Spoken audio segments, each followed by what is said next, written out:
యెరూషలేములోనికి వచ్చినప్పుడు పట్టణమంతయు ఈయన ఎవరో అని కలవరపడెను.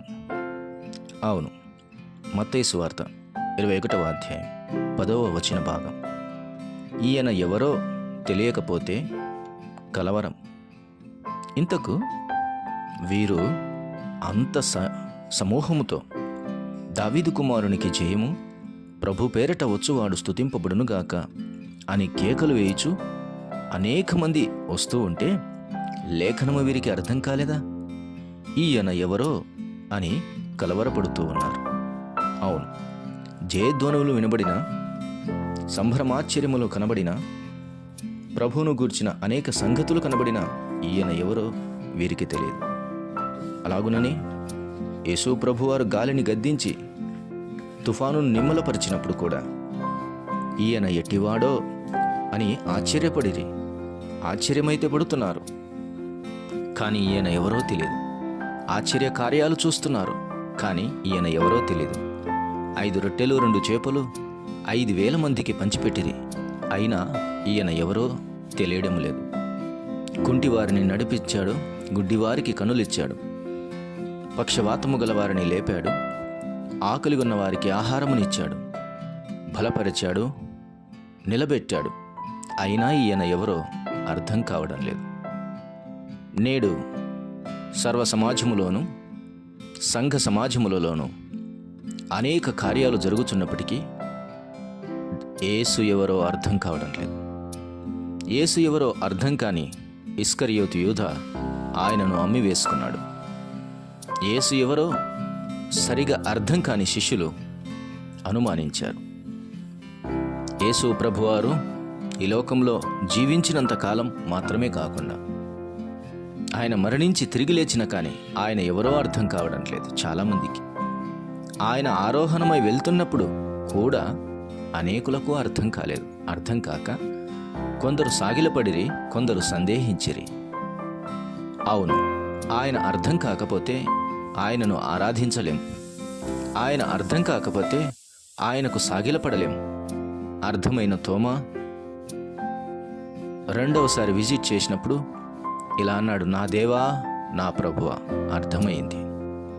అర్థం కాని మరియా దిక్కులేనిదై తిరుగుతూ ఉన్నప్పుడు మరియా అని పిలిచినప్పుడు అర్థమైంది మరియకు, నా ప్రభువా, రబూనీ, బోధకుడా అని పిలిచింది. మరియకు అర్థమైంది. అనేక మందికి అర్థం కావటం లేదు. ఈయన ఎవరో అని అర్థం కావట్లేదు.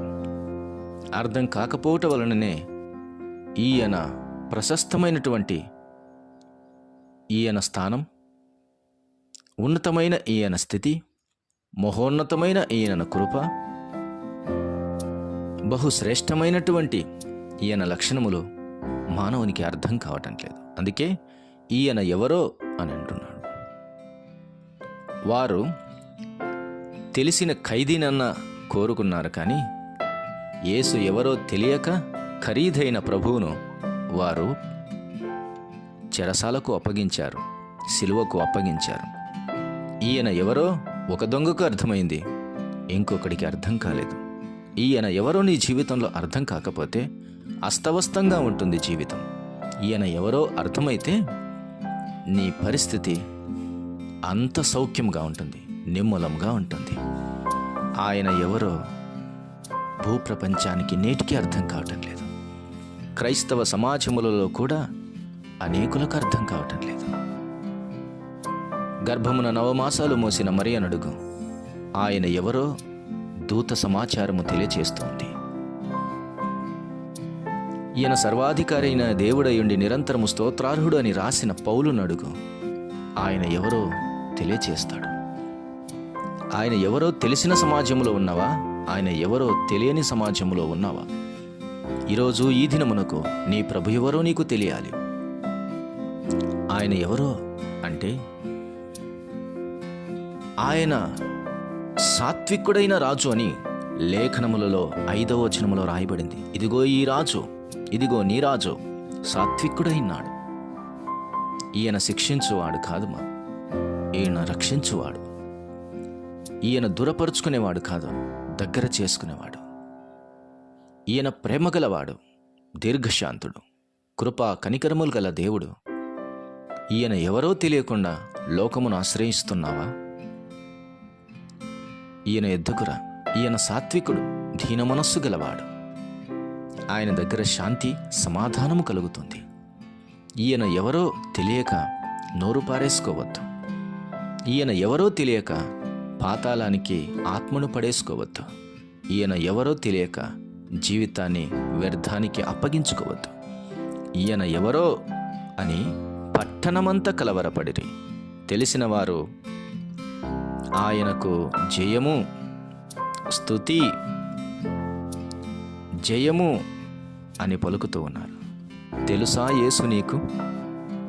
అయితే ఉదయమున లేచి ఆయనకు స్తోత్రగానము చేశావా?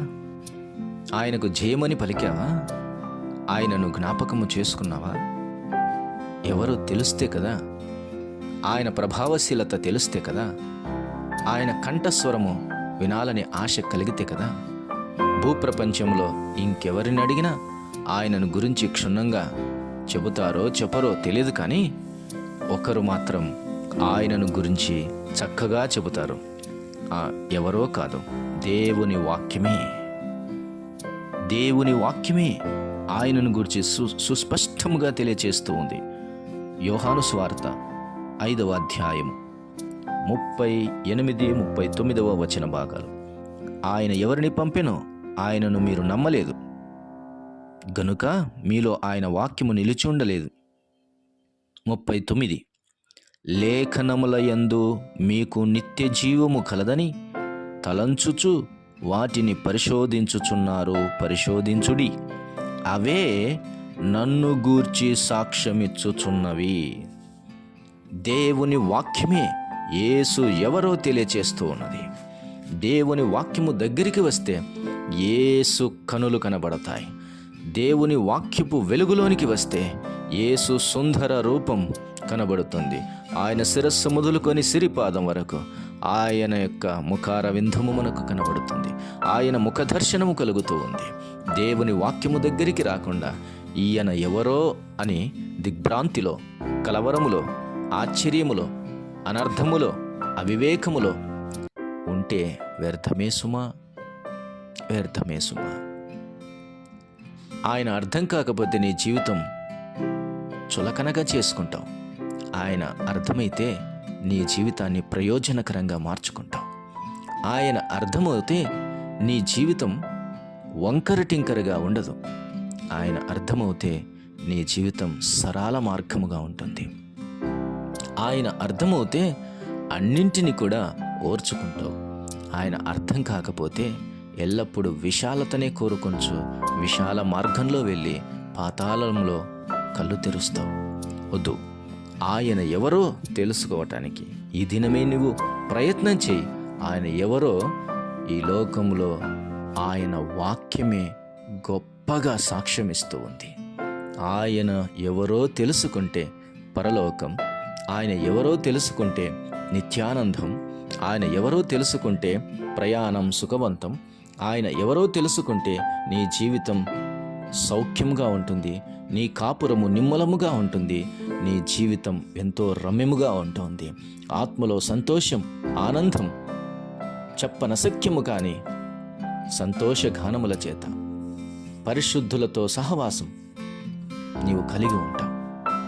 విశ్వాస ప్రయాణం నీవు అత్యంత ఆనందభరితంగా సాగిపోతావు. యుద్ధమాడుతావు, గెలుస్తావు, పడినను లేస్తావు.